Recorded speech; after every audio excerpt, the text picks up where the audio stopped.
So let us solve problem letter A for corporate liquidation. Problem A, the unsecured creditor of Cafe Americano Corporation filed a petition to the RTC on July 1, 2020 to force the said corporation into bankruptcy. Cafe Americano is now in the process of preparing statement of affairs as mandated by the law. The carrying value and estimated fair values of assets are as follows. So you have here cash, accounts receivable, inventory, land, building, carrying value. So may 10,000 dyan, 22,500, 15,000, 37,500, 90,000, and 100,000 respectively, as well as the fair values. Okay? So for cash, 10,000, accounts receivable, 15,000, inventory, 17,500, land, 35,000, building, 50,000, equipment, 41,950. Class, if you're going to prepare the statement of affairs, no? So, tandaan class, kapag SOFA, fair value ang importante. So, do not compare or compute the difference between fair value and carrying value. Sa SOF D or statement of deficiency mo siya gagawin. Okay? Now, debts of Cafe Americano are as follows.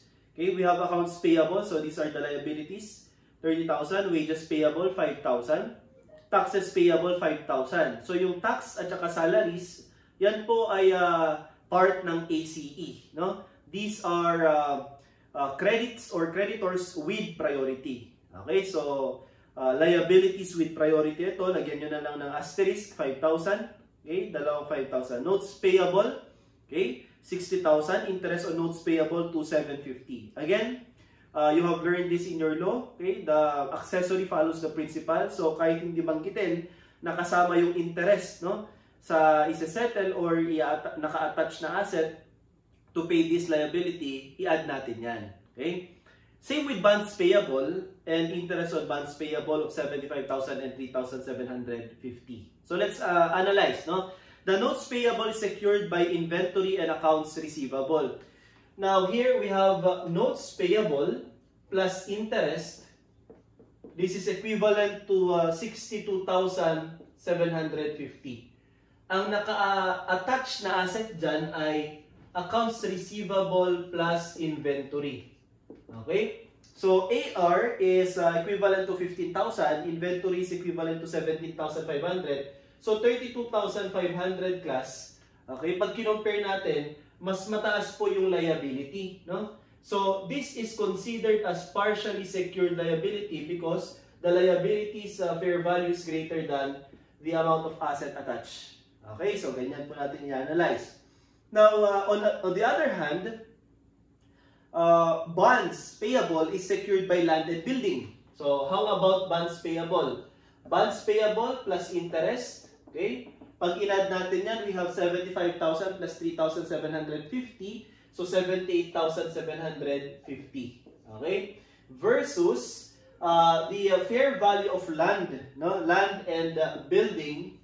Okay? Pag in-add naman natin class ang 35,000 and 50,000, we have 85,000.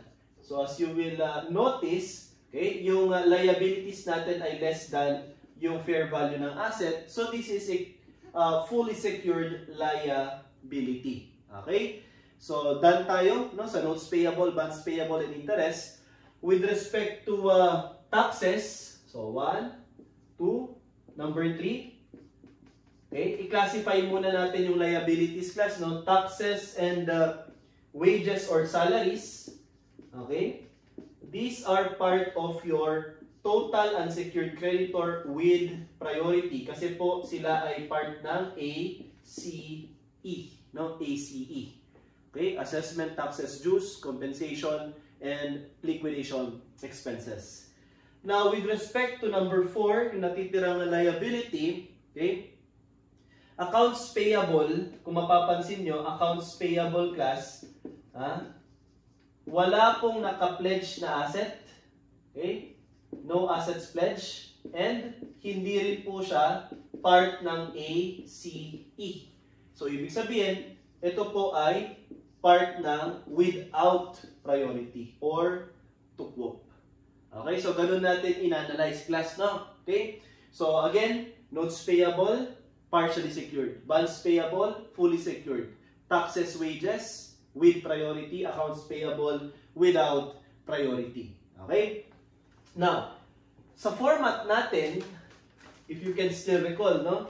Doon sa ating discussion sa concepts, okay, ng corporate liquidation, particularly statement of affairs, first thing to compare ay yung amount ng fully secured liabilities, such as again building plus rather asset pledge, no, asset pledge to fully secured liabilities such as building plus land, no, land. At ito po ay equivalent sa 85,000, okay, minus the fully secured liabilities, which is again equivalent to bonds, okay, plus interest. At na-compute natin kanina, which is 78,750, no? 78,750. So the difference is considered as free asset.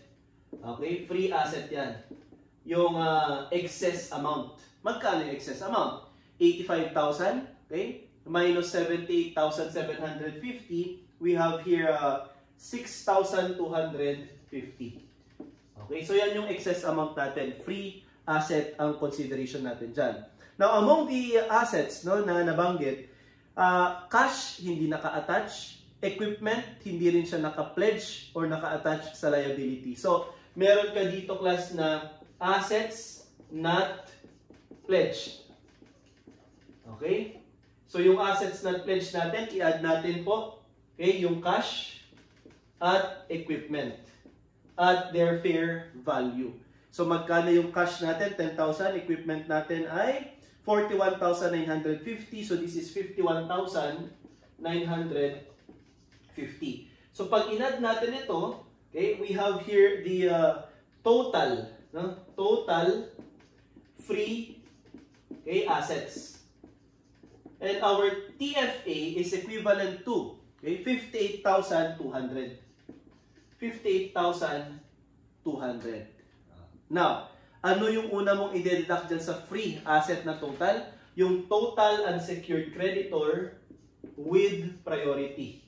At na-discuss natin kanina na ang wages at saka taxes, okay, ay with priority. So, you have here minus 10,000, okay?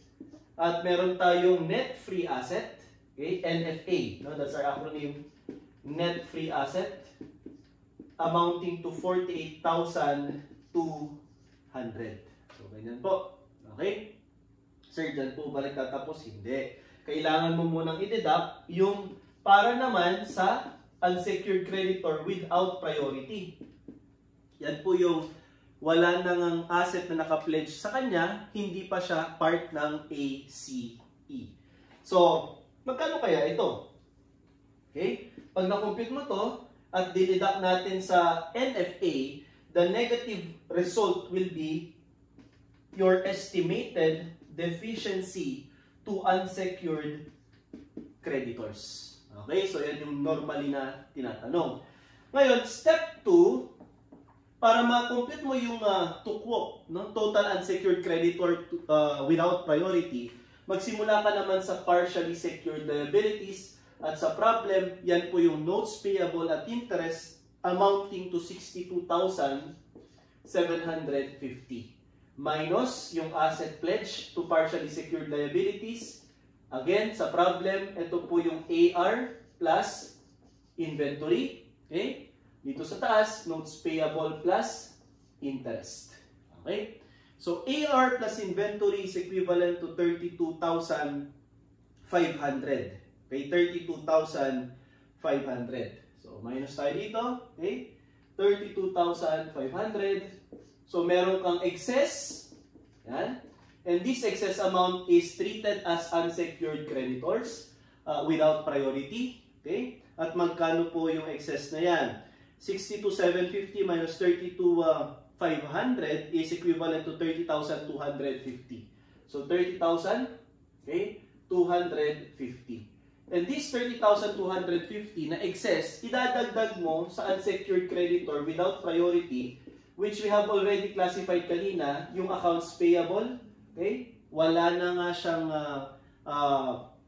security or naka-pledge na asset, hindi pa siya part ng ACE. At magkano ba yung accounts payable natin? It is 30,000. So pag in-add mo to, the total unsecured creditor without priority is 60,000, okay? 250. Yan. At itong 60,250, yan ang i-deduct mo dito.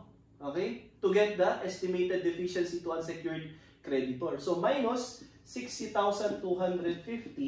So your EDUC, or technically your deficiency, is equivalent to 12,050. Okay? 12,050. Okay? Now, sabi natin kanina, para ma-compute natin yung ERP, extend mo to, i-divide mo lang silang dalawa. So, 48,200 divide this by 60,250. Pagka dinivide mo yan, your estimated recovery percentage is equivalent to 80%. Okay?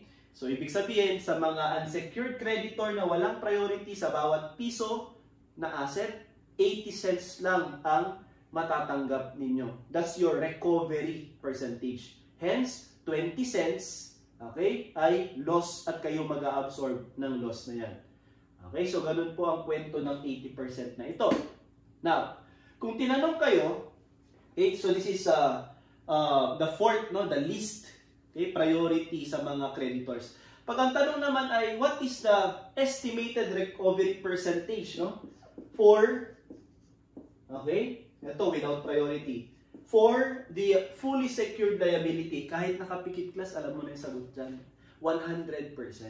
Diba? Pag fully secured liability, 100% ang kanyang ERP kasi nga fully secured. Okay? Yung asset na naka-attach at pambayad sa kanya as liability ay sobra or equal pa doon sa sinisingil at ibabayad. Diba? Pero kapag with priority, kung ang TFA mo ay mas mataas class dito sa with priority, kahit nakapikit, alam mo na ang sagot. Itong sinisingil mo, 10,000, at ito din ang ibinayad sa'yo, 10,000, then 100% din ang estimated recovery percentage ng with priority. Okay? Pero pag yung total free asset, as an exception, sabi ko, rule 100%. Except if the total free asset is less than your with priority. Kapag ganyan class, kailangan mong, alam mo na class, i-prioritize, no? I-rank yung mga with priority mo, such as ACE. Okay? At ang una mong babayaran class, kunyari lang, at ito tinanong na dati sa board exam, yung total free asset, hindi po 58,200. Example lang, 8,000 lang siya. Okay? Definitely negative yan. Pero dito pa lang, hindi na sapat para bayaran yung with priority. So yung without priority, 0, wala na talaga silang tatanggapin. Ang tanong, kung 10,000 yung with priority at 8,000 lang yung total free asset, magkano at ano ang uunahin mo? Okay? Nababayaran. Class, ACE, di ba? Okay? Assessment, taxes, dues, compensation, and expenses. O syempre, class, you have to prioritize yung mga empleyado mo doon sa loob ng kumpanya. Bayaran mo muna sila bago ka lumabas at bago mo bayaran yung mga taxes. Okay? So kumbaga, unahin natin ang compensation, okay, wages, then expense, tsaka tayo mag-tax or assessment or dues. Okay? So take note of this class. Okay? Now, to continue, okay? Kasi baka ang tanong naman ay ano ang ERP ng partially secured liability? Definitely, hindi siya 100. Okay? Definitely, hindi rin siya 80. Basta't less than 100 siya. Eh bakit hindi 80? Kasi ang partially secured liability, mixture yan ng naka-pledge at may excess. So, gagawin mo dito class ay ganito. Okay? So, burahin ko na to class sa 80%. So, ang gagawin mo ngayon, since mixture pala siya, no? Etong notes payable natin ay partially secured. Yung 32,500, security na niya yan. Yung excess ay unsecured. So, all you have to do, okay? Una, i-multiply mo yung excess which is 30,250 by 80%.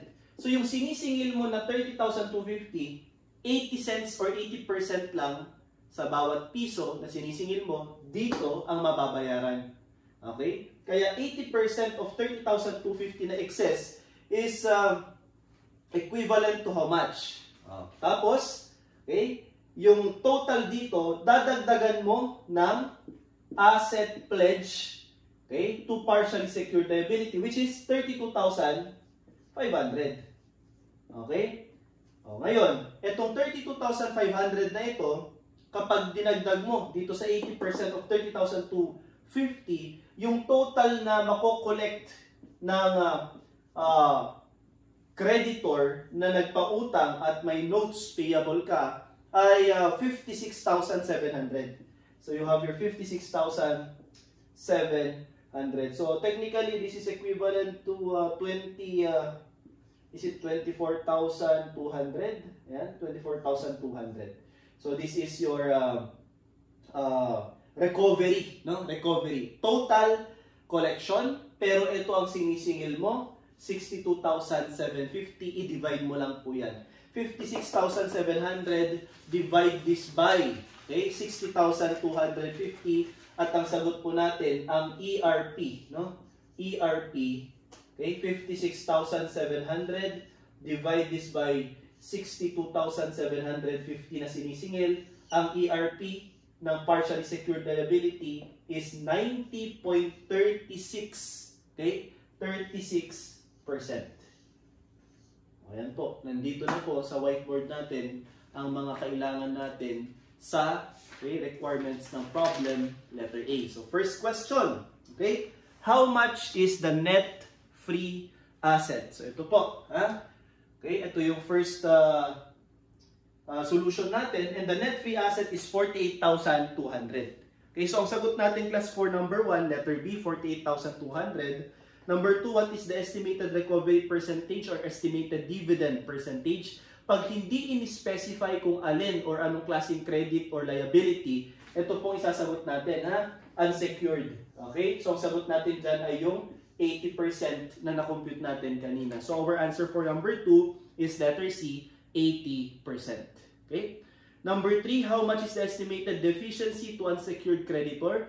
Yung mga walang priority at walang naka-attach na asset, ang kanyang tatanggapin ay, okay, 80% lang. So meron silang hindi mako-collect at deficiency amounting to 12,050. So our answer for number 3 is letter B, 12,050. Number 4, how much will be paid to notes payable? Ito na po, ang babayaran sa notes payable kasi partially secured siya, only 56,700. Again, this is computed by simply multiplying the ERP of 80% by the excess na unsecured credit, which is 30,250. Plus, yung pledged asset, okay, to the said partially secured liability notes payable amounting to 32,500. Kaya may 56,700 tayo na, okay, total amount to be collected, okay, for partially secured liability notes payable. At i-divide mo ngayon siya saan?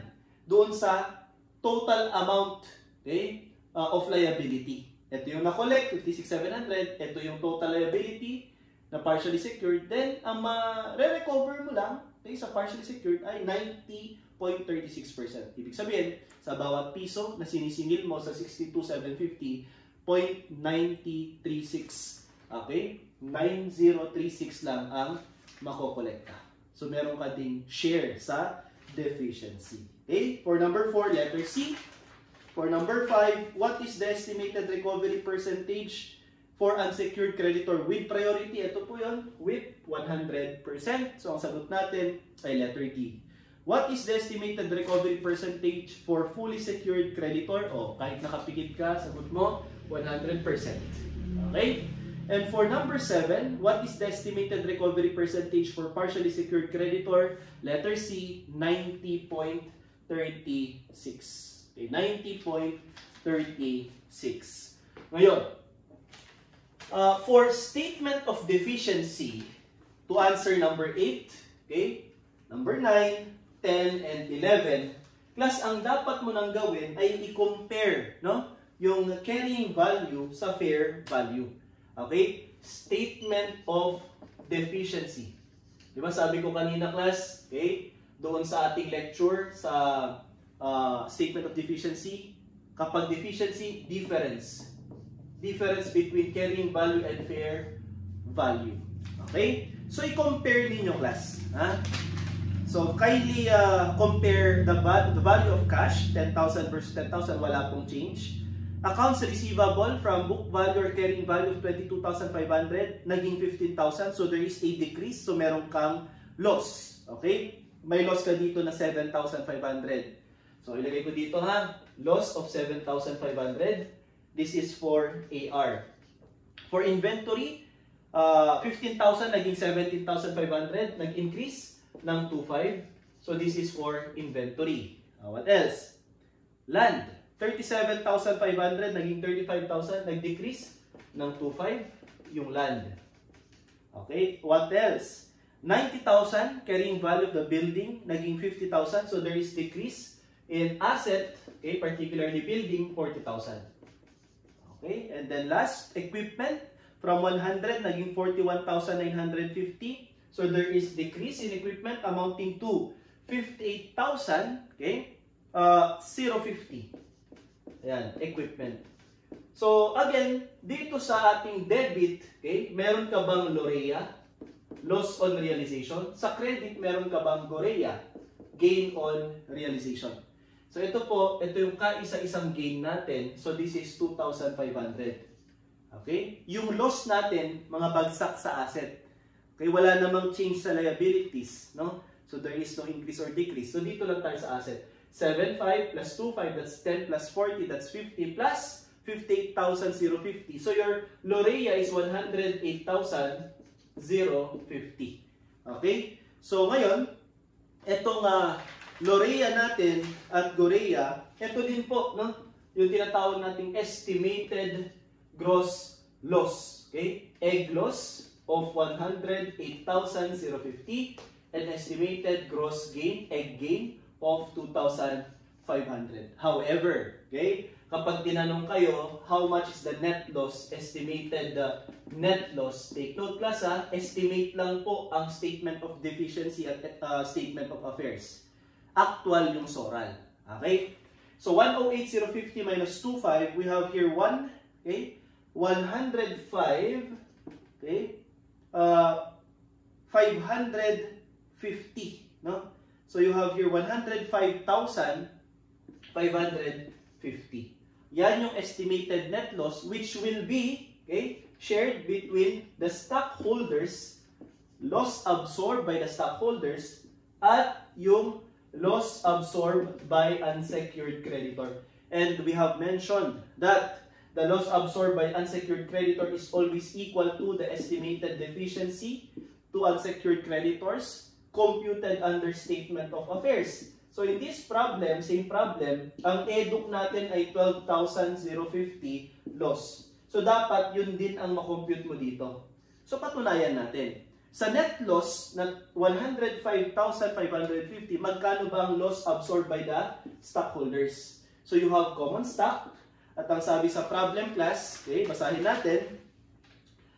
The equity portion shows outstanding common stock at 5 peso par value, okay, amounted to 200. So 200,000 siya. Okay? Wala naman pong APIC, walang additional paid capital, but there is an estate deficit. So RE mo negative amounting to 106,500. So minus ka dito. So, 200,000 minus 106,500, meron kang natitira na 93,500. So, yan dapat ang, kumbaga, ibabalik mo sa mga stockholder. Unfortunately, loss nga tayo. So, wala kang ibabalik sa mga stockholder. Sila, in fact, ang mag-a-absorb muna bago yung mga creditors. Okay? So, bakit po ganoon? Parang binaliktad na natin. Kasi bago sila makatanggap, creditor muna tatanggap. So, since hindi makakatanggap ng buo yung creditors, it follows na walang tatanggapin yung mga stockholders. Kasi ang creditors, meron naman silang deficiency or loss to be absorbed amounting to how much? 105,550 minus 93,500, and this is equivalent to 12,050. Parehas lang sila sa EDUC under statement of affairs. So, ganyan po ang statement of deficiency. Okay? So, to answer class, for question number 8, what is the estimated, estimated gross gain on realization? Letter B, 2,500. Ito po yun. Okay? Number 9, what is the estimated net loss on realization? And this is 105,000, okay, 550, letter C. Number 10, what is the loss absorbed by the stockholder? 93,500. And number 11, what is the amount of loss absorbed by the unsecured creditor? Kahit na hindi mo pa sinolve ito class, alam mo na yung EDUC na na-compute mo ay 12,050, parehas lang din sila. So our answer class for number 11 is letter A, 12,050. Okay? So that is for problem letter A.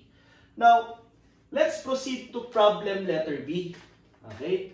Yung problem letter B class, this is also statement of affairs, no? May mga ganitong problem na medyo hindi naka-balance sheet format, no? So let us answer problem letter B. Baguio Company filed a voluntary bankruptcy petition on June 1, 2020, and statement of affairs reflects the following amount.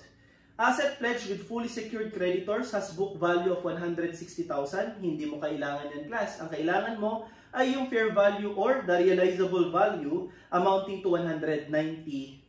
So, pwede mong i-plot na dito. Asset pledge to fully secured liabilities, 190,000. Yan. What else? Asset pledge with partially secured creditor has estimated realizable value of 60,000. So dito mo naman siya ilagay, di ba? Partially secured liabilities minus asset pledge to partially secured liabilities, 60,000. So pwede nyo class, no? Pwede mong lagyan ng yan, line dito sa gitna.